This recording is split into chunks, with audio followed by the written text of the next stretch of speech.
Okay, we have the Affirmators Tarot today. Affirmators? I've heard people say that. But in my head, I always read it as Affirmators. Okay, message of the day. Message of the day.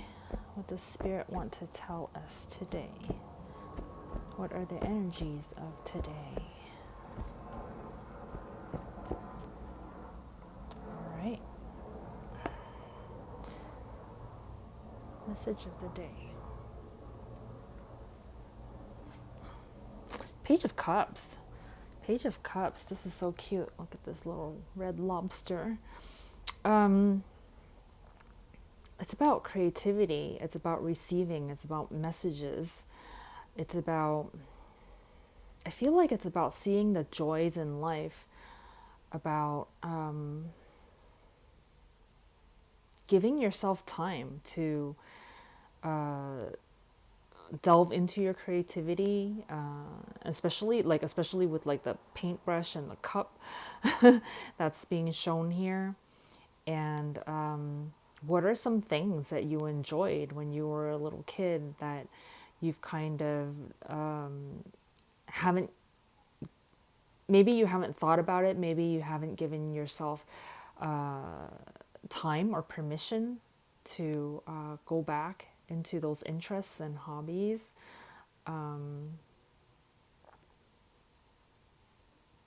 Yeah, it's so funny for me personally.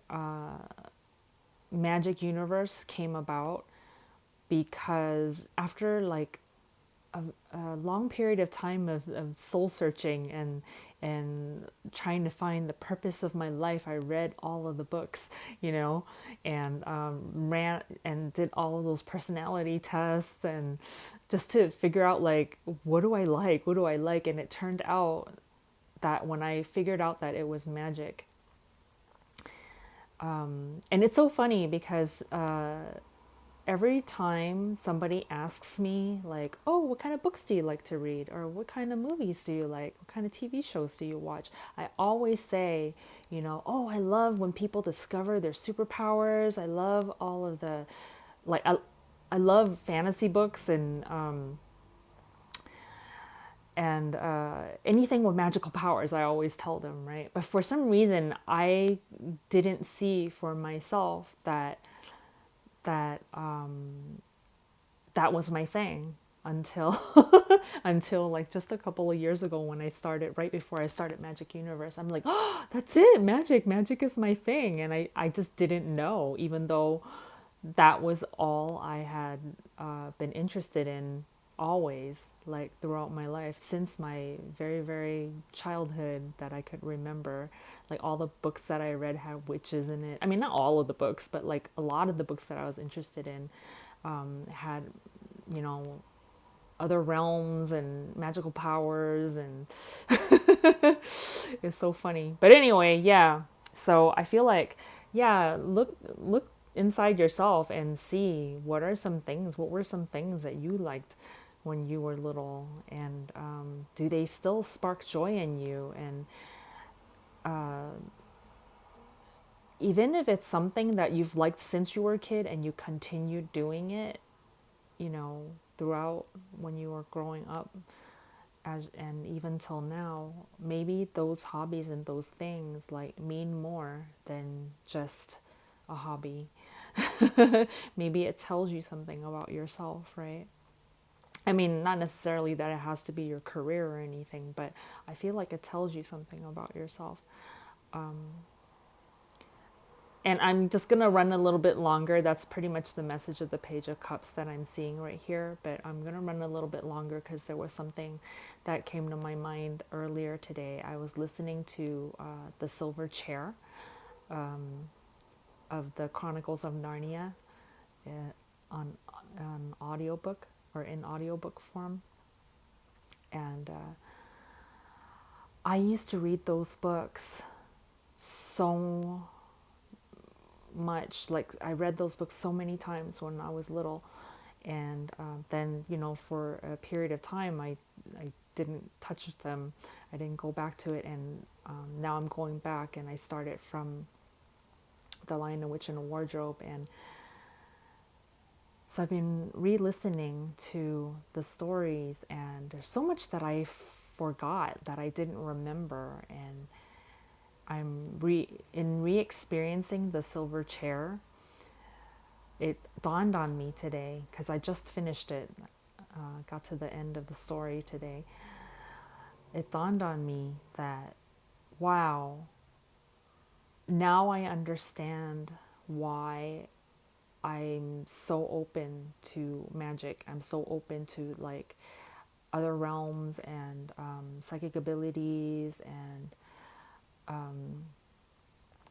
because I've had this question in my mind, like when I started my spiritual awakening. This is going so much more in depth than just a message of the day.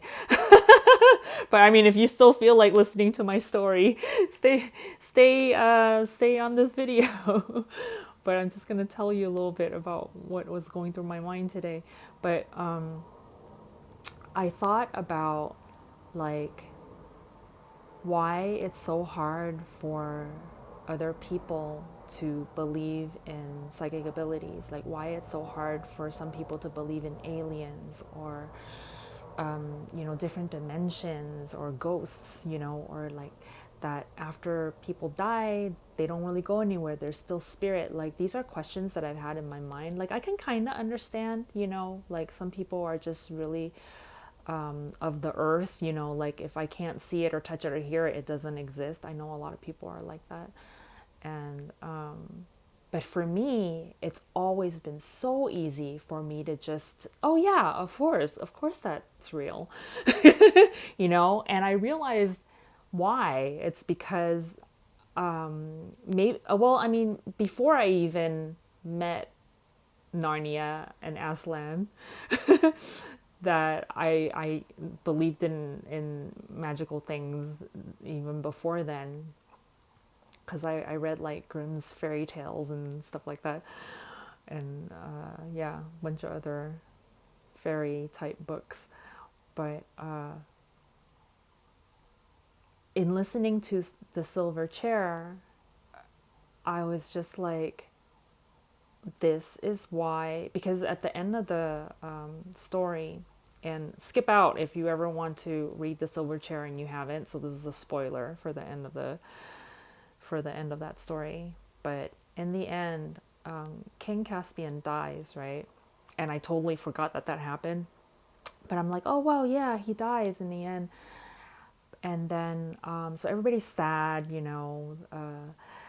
and then Jill, one of the main characters of the story, who's from the Earth dimension, the Earth realm, she and Eustace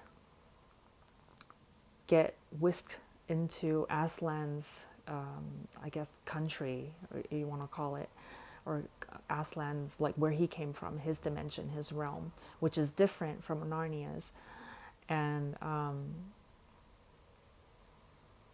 they do this kind of ritual thing, and Aslan pretty much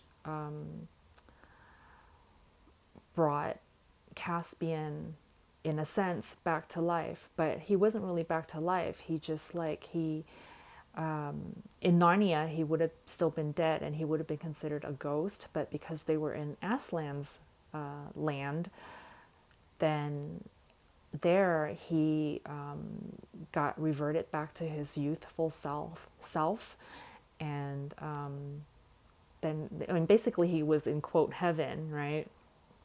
And so Jill and Eustace were like, oh, so he's not a ghost. I mean, at first Eustace, who had known him from before when he was alive, when he was a kid too, he was like, oh, aren't you dead? Like, aren't you a ghost now? And they explained that, no, not here. In Narnia I would be dead, but here I wouldn't be dead. This is where I belong now. And Aslan told Jill and Eustace that they can't, stay, not this time, because they wanted to stay, but they have to go back to their own land, to England. That's where they're from. And then when it's their time, they'll come back to Aslan's land, right? and then they will be there with him. And I was like, this is why, because I read this stuff over and over again when I was a little kid. I was like, this is why I have no problems believing in people, in spirit, like living on after death. This is why I believe that there are other dimensions and other realms. And it was just ingrained in me through these stories that, oh, of course there are spirits. So when I found out that I was psychic, like through my spiritual awakening and through my psychic development, I found out that I was psychic.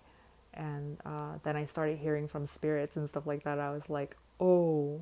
But it was like, I had no problems in believing that. And then sometimes when I watch these TV shows, these magical TV shows that where people are really scientific based, and then when something otherworldly happens to them, they don't know how to deal with it, like mentally, like psychologically, they can't accept it.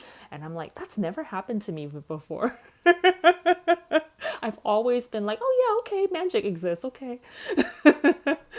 So anyway, that was the little revelation that I had myself today. But anyway, yeah. So this is what the Page of Cups makes me think of. Like when I was a little kid, I was so into Narnia and so into magic, and I've always been, growing up, always been. And so when it happened to me, and now I know this kind of magic is real, you know, because psychic, I feel like it's magic. That, yeah. Anyway, that's it. If you're still listening to my story. All right, that's the message for the day, or message of the day. Bye.